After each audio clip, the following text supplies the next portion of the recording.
standing here for a change. Good afternoon, everyone. I hope you had your coffee, and we hope to make this presentation with lots of energy and informative. So my name is Franck Diafouka. My colleague Mithra Gruber here. We both work for the European Medicines Agency, which was established back in 1995 in London, and that has moved about 5 years ago in Amsterdam. I'm the head of audit at interim, and Mithra is our trainee currently, and we deal with a lot of activities. Well, we do audits, but not only. And I very like the comparison Gentilo mentioned earlier about traditional auditing and the future of auditing, and that's precisely where we try to fit in. What we're going to talk about today goes a bit beyond what was touched this morning. Well, it's actually not beyond, but it complements what was discussed this morning and earlier this afternoon around data and the use of data, moving away a bit from the technical side of things. I am myself a pharmacist, so I used to be on the business side. So business process I had a lot, maybe too much for my karma, but it's good fun to know about processes. Data is something that we are implementing more and more as an organization. But when you bring the two together, you combine the two together, you can get powerful results. And that's what we're trying to convey today. So that's on the large screen, myself and Mithra. That's the usual disclaimer. I'll spare you the disclaimer here, but that's basically what we think is the right thing to do when it comes to process mining. And eventually that's the content. And that's what we're going to discuss today. The first point is on how to build a process mining community. So moving beyond the technical side, how do you make sure that you create skills and knowledge, that you maintain this across the organization and a bit beyond the organization.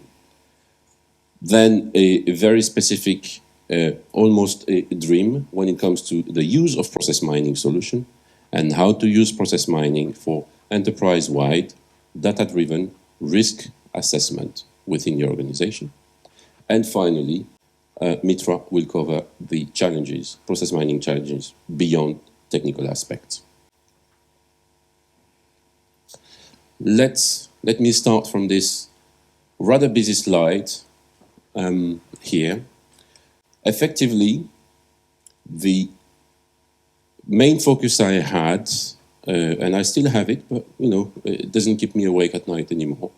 But the main challenges we faced were about building expertise, not so much acquiring tools, because tools, well, any vendors will approach you on a daily basis almost. Data internally you can start having conversations about data, but how do you build expertise around process mining? That was the challenge we faced initially. So beyond the use of technical approaches, capacity building, also called capacity development, refers to the process of, well, and it says process, of strengthening over time organizations and people's skills, abilities, and knowledge. How do we do that? Both at enterprise and local levels, the effective deployment and use of process mining throughout an organization rely on several stakeholders. That's the theoretical part. Now the reality, that's this. At the center, you have the process miner, very good, knows how to use process mining solutions, understand data, understand processes, more or less, and so on. But around the process miner, you have a constellation, an ecosystem of actually stakeholders, and you can't ignore them.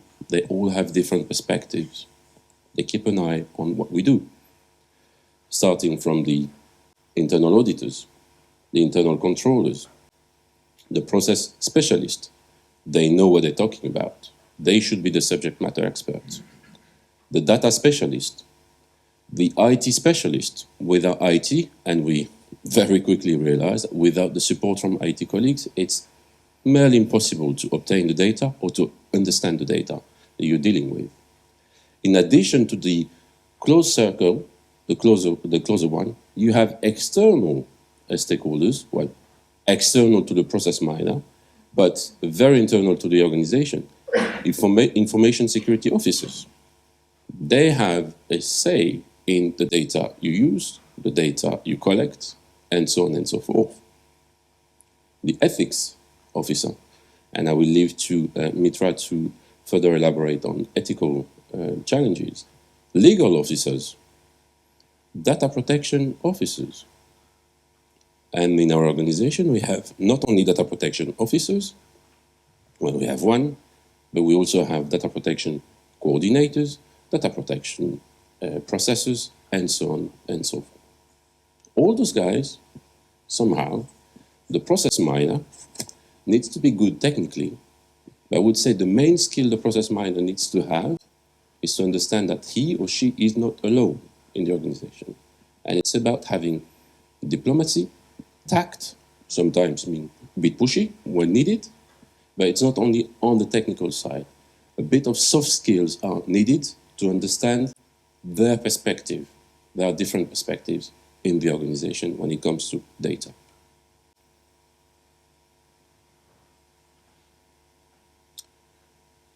This one is an interesting one, because when we started, it was about thinking about the best model to implement process mining. So on the horizontal axis here, you have a centralized model, typical textbook that will tell you you establish a center of excellence, you put together your best people in there, they will do process mining for the entire organization. Okay. And if you move towards the well, my left here, a decentralized model, which is actually what we are implementing and what we have to a certain extent implemented.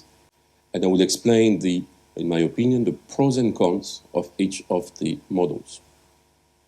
But in addition to the centralized versus decentralized, there is another dimension here on the vertical axis, which is about building internally and keeping internally expertise, or trying to obtain and to exchange best practices with external experts, which is what I will come to in a second.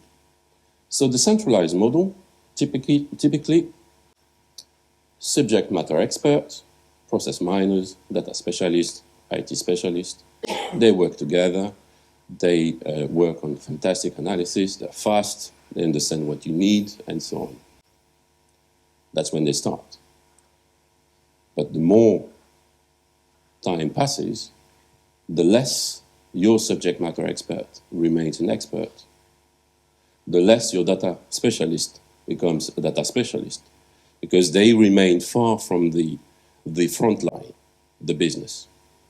Yeah? So it's very nice when you start, but as you move forward, you start thinking, okay, guys, it's getting a bit slower, what's going on? Yeah, but you know, there's a new process, new things, and so on. Fine. So to me, those are the limitations of a centralized model. You have, yes, very good people. When you start, by the time they get together and the chemistry starts, they're very expert, very sharp, but over time, it fades away. The most difficult model is actually to move towards decentralized models, where you have clusters of people using process mining techniques and tools. And in those clusters, you would have process miners, systematically, almost, but then you will have also local data specialists, local process specialists, and they will work together on a given question using process mining. That's for the internal part, or the internal discussions. What we have done as an EU organization, we have established a group, which is called the Working Group on Process Mining, and several members are in the room today. I happen to be the chair of this group, and what it does, it brings together process mining enthusiasts, kamikazes, or whatever we want to call them. Some are internal auditors, internal controllers, process specialists, and so on. We meet on a monthly basis. Today it's very easy to meet virtually. And we just discuss cases, tools, solutions. So in addition to build internally practical challenges, or to face practical challenges, we share with external members, and those external members all work for different EU organizations. And we exchange best practices and views. And that's a very powerful way to do it. I have to say that we started from maybe below zero, and the learning curve has been very, very steep, certainly for our organization. And that's the way we have actually found to sort of speed up the learning. And it works rather well, and you tend to realize that actually you're not alone. You think that, oh my God, I have this problem, I have with this data, with this database, and when you start discussing, you realize, well, actually, they had this problem. They fixed it this way, because it worked in their organizations. Well, the learning is that it can be fixed. Maybe I can apply the same recipe or a different one, but it can be fixed. So it's a very powerful way to do it. And that's the way for us that we have applied really to build further expertise in-house. And the next steps as an organization is now to start rolling out process mining throughout the organization. It has started from the internal auditors. It will go slowly to the internal controllers and so on, and it will roll out within the organization. Yeah, but it's about building capacity. Here, nothing new. We are all process mining. If not experts, we are knowledgeable about process mining. And what these slides actually say or remind us is that you have the theoretical process model here. What process mining allows to, it's to visualize the process the way it happens in real life using event logs. Traditionally, we have three uses of process mining: process discovery, conformance checks, and performance analysis. Where we are moving as an organization, well, at least as an internal audit function, we're moving towards risk assessment. And it's important that we embark on this journey to visualize risk and to assess and identify risks. It links back to the point you were making earlier, Chantilo. It's about adding value to the organization. The definition given earlier about audit was about an independent assessment, review of controls, risk, and governance. But all of that linked to the organization objectives. When an organization has objectives, there are always risks that those objectives will not be met. That's where we add value. In identifying those risks, having this constant conversation with senior management, so then we can flag, we can identify risk, and put that into the mix. So then we move forward. So the fourth bullet point here, it's actually how we are deploying our self-risk assessment as an organization, but most importantly, as an internal audit function. For you to get maybe a better understanding of what I'm talking about, and you may be familiar with this, that's called the 3 lines model. This has been developed by the Institute of Internal Auditors, and it's called 3 lines because they're not obvious to see. We have 1 line here, 1 line here, and 1 line here. This model used to be called the 3 lines of defense, and it's actually one way to ensure the organization is protected to a certain extent. So the first line are actually anyone in the organization performing a task and performing routine controls. Basically, a typical example, I'm sending an email, I'm checking that the recipient is the recipient I would like to send the email to. That's my basic check. First line. Second line are people that actually would look over the shoulder of the operators, of people doing the job. They are a bit distant from the task at hand, but they review what is done and they serve as an additional control. an additional layer of control.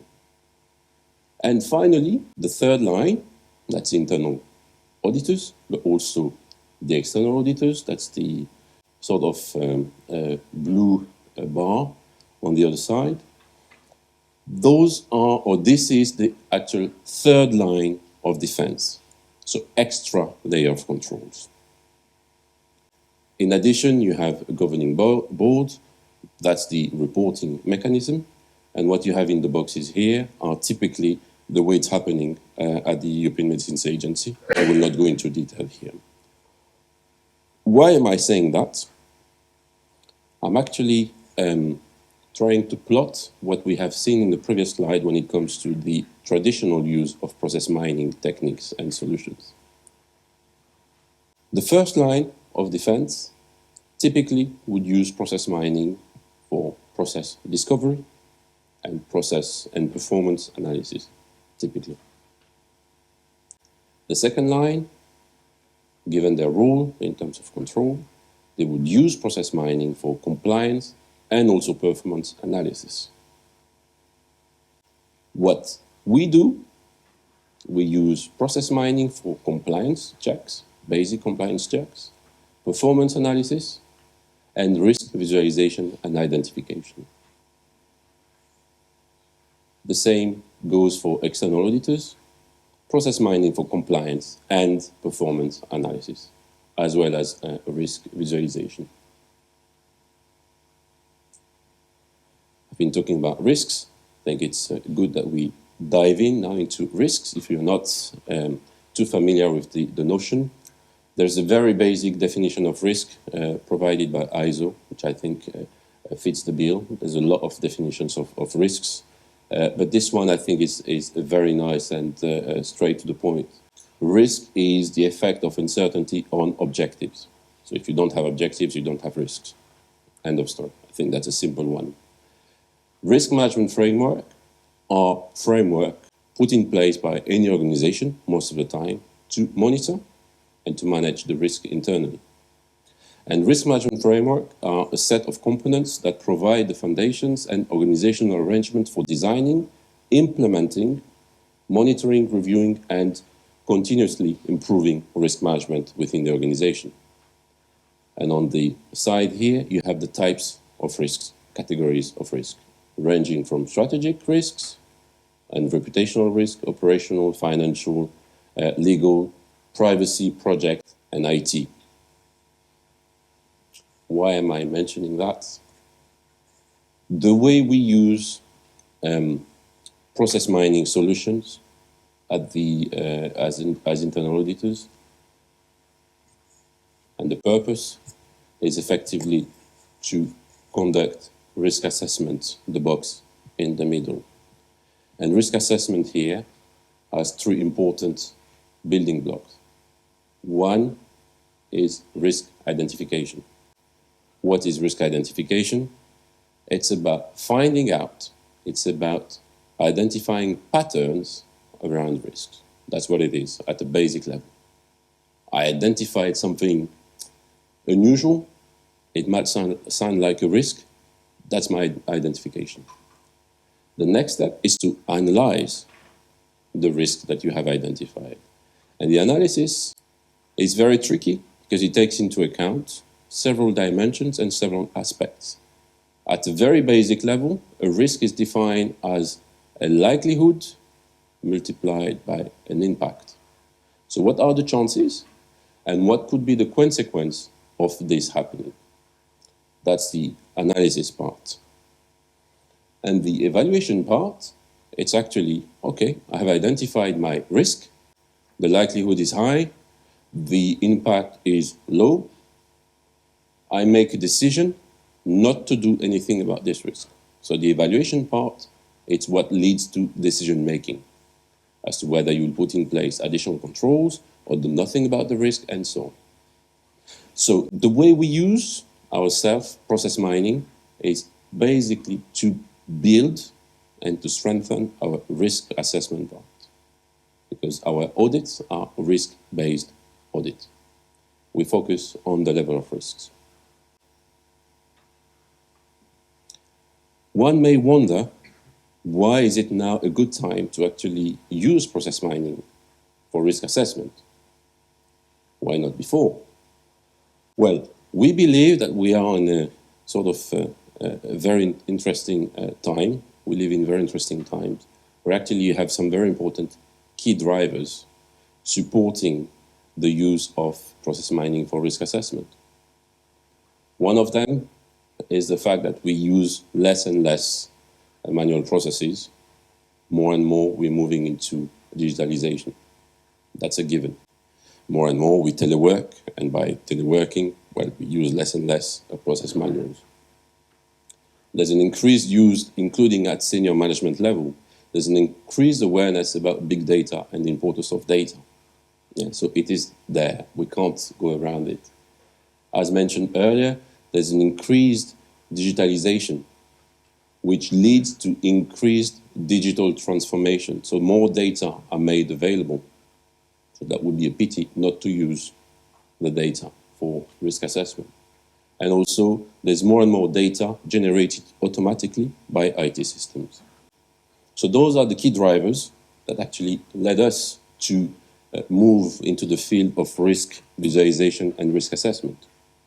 How does it work in practice? So at the very top, you have your theoretical process, step A, B, C, D, with a start and an end. The data sources, the IT systems supporting the steps. And nowadays, we have more and more IT systems supporting all the steps, all the way. So there's less and less gaps. You have easy ways to extract, or easier ways to extract data from those IT systems in the form of audit trails that you can combine, join to actually generate event logs. And those event logs, using process mining applications, will give you lengthy, complex process mining maps, as you can see here. But the story doesn't stop there. It's actually the start of the story. And if you think about it, if you look at enterprise-wide level, that's what we tended to do, and that's the way we started. I think it's normal to start. You would look at one process, two processes if you're lucky, three processes. The ambition is actually to cover the entirety of the organization. And by identifying for each of the processes, identifying the criticality of some of the steps, that's where the value would be in identifying risks. When you look at a map and when you spot outliers, not all the steps have the same value. Some steps are critical. Some steps are control steps. Some are critical controls. So if a critical control is not happening, for me, it's a red flag. That's typically what I would be looking into. It might be one occurrence out of 10,000, but I might wish to look into that and check whether it's a blip, it's a mistake, it's something, or maybe there's a trend here. So typically, by identifying those critical steps, this would help me to identify the risks, to assess them, and to evaluate the level and reach a decision-making when it comes to risks.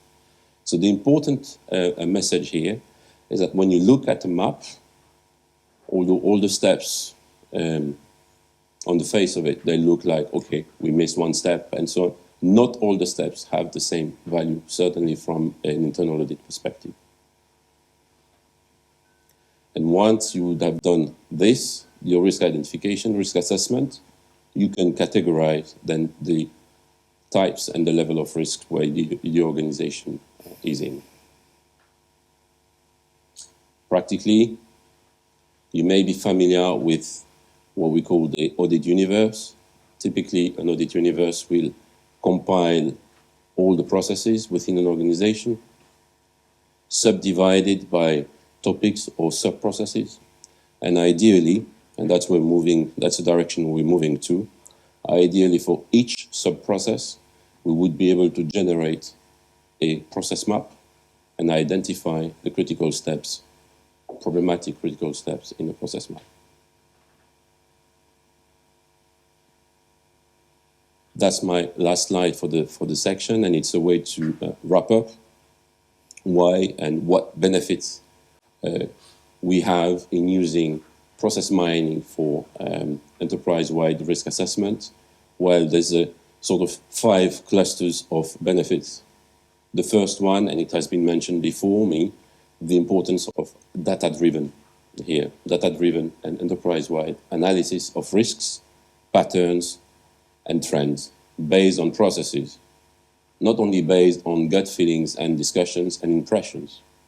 Yeah, it comes to complement what actually is felt by colleagues, senior management, and so on. So data-driven. The other important aspect is to strengthen the risk-based auditing. Anything could be audited, but my resources are not unlimited. Well, and I think it's the same for everyone in this room. Resources are not unlimited. So I need to choose wisely which audit I'm going to conduct. It's not because I can do it that I should do it. Yeah, I could audit the invoicing system the whole day, week in, week out. Does it bring value to the organization? I'm not certain. For that, I need to make sure that my selection of audits is risk-based. And this complements risk-based auditing and the selection of topics to be audited. It's also an efficient year-on, year-in, year-out comparison of processes and risks. So the risk landscape last year, well, actually, post-COVID and pre-COVID, the risk landscapes have been very different. This allows me, this approach, to actually compare from one year to another. Also, this can be potentially automated, and we're moving towards automation as well. And this helps to monitor patterns, trends, and identify almost on a continuous basis what's happening in the organization.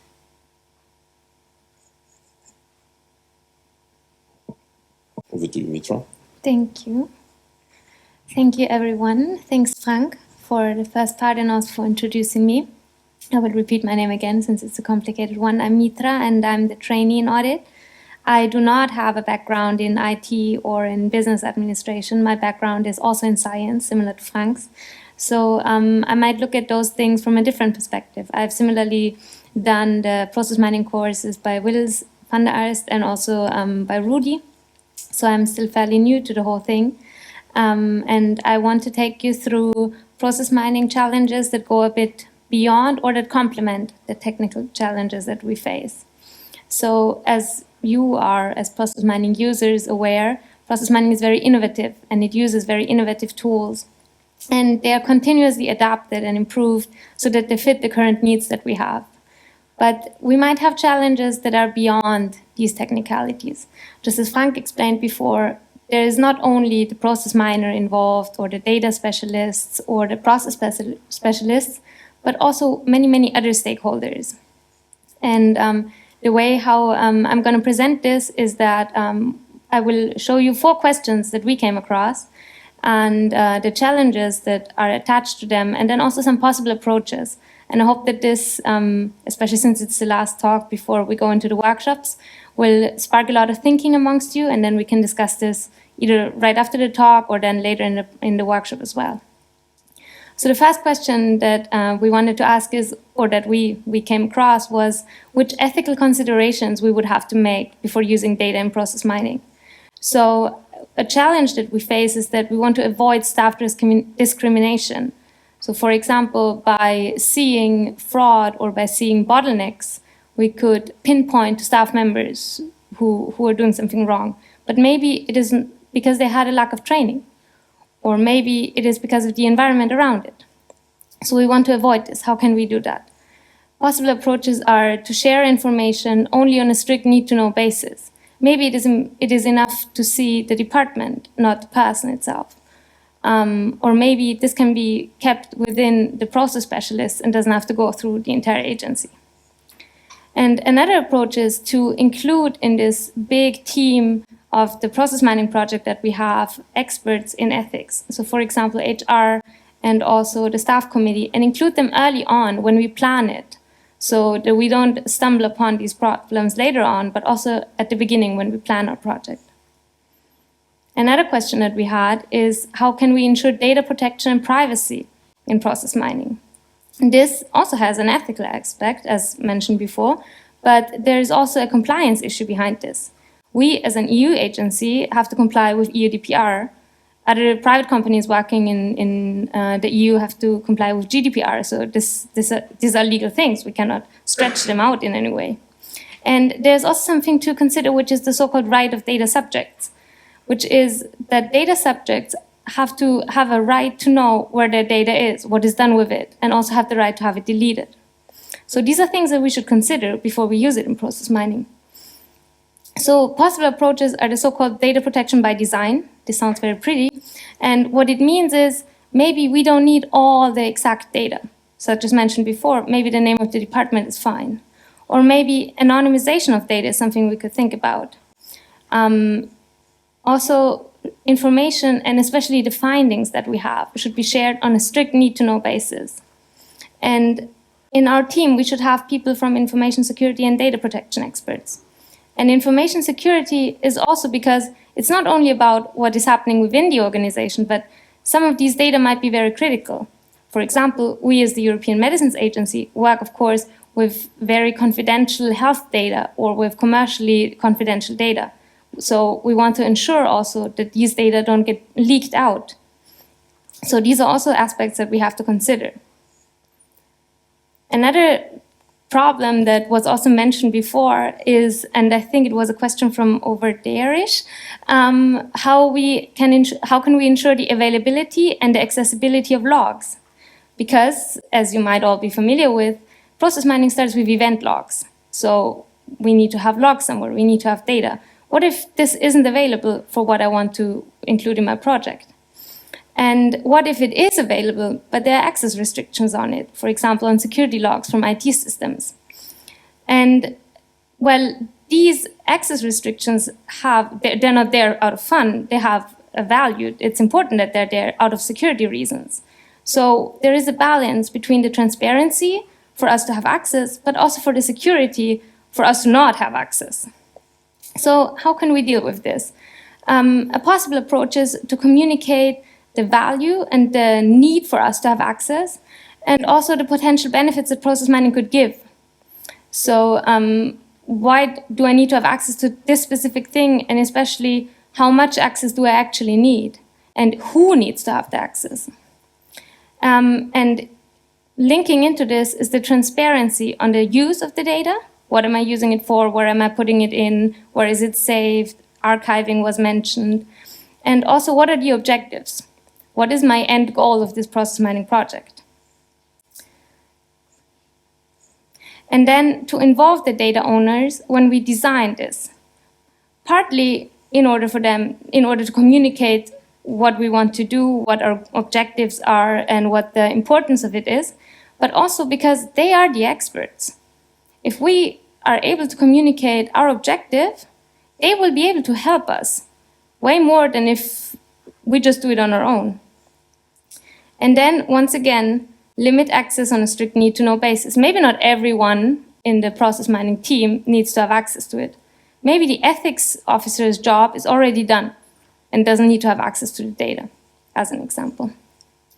And then the last question I have is, how can we resolve the lack of recognition that process mining can add value in process performance, and also other things that we can do with process mining, such as Franck explained on the risk assessment and risk identification. So there are limited understandings of the capabilities that process mining has, well, partly because it's very innovative. And also, usually, there is a resistance to change. So how can we deal with these? So one possible approach is to raise the awareness, not only amongst data experts or process experts, but also amongst management. Because if we have their support and they see the value, they can actively promote it and reach even more people. And also to involve the subject matter experts and the data owners in trainings so that they also become process mining experts. If they are already from the IT side, this will make a lot of sense to them, and they can also use it far beyond where we wanted to use it.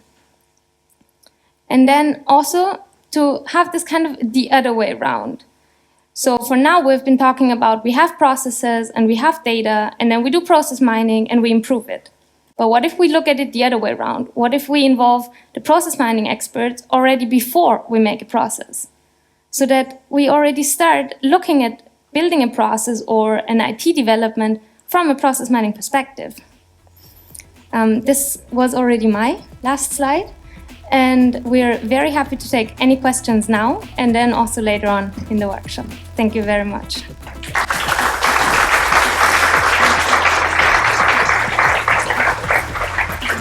Thank you very much. Unfortunately, we don't have time for questions now, but we can take it into the break, and then in the workshop, the discussions will go on. Before you leave, I put up, so first of all, let's thank Mithra and Franck again for the presentation.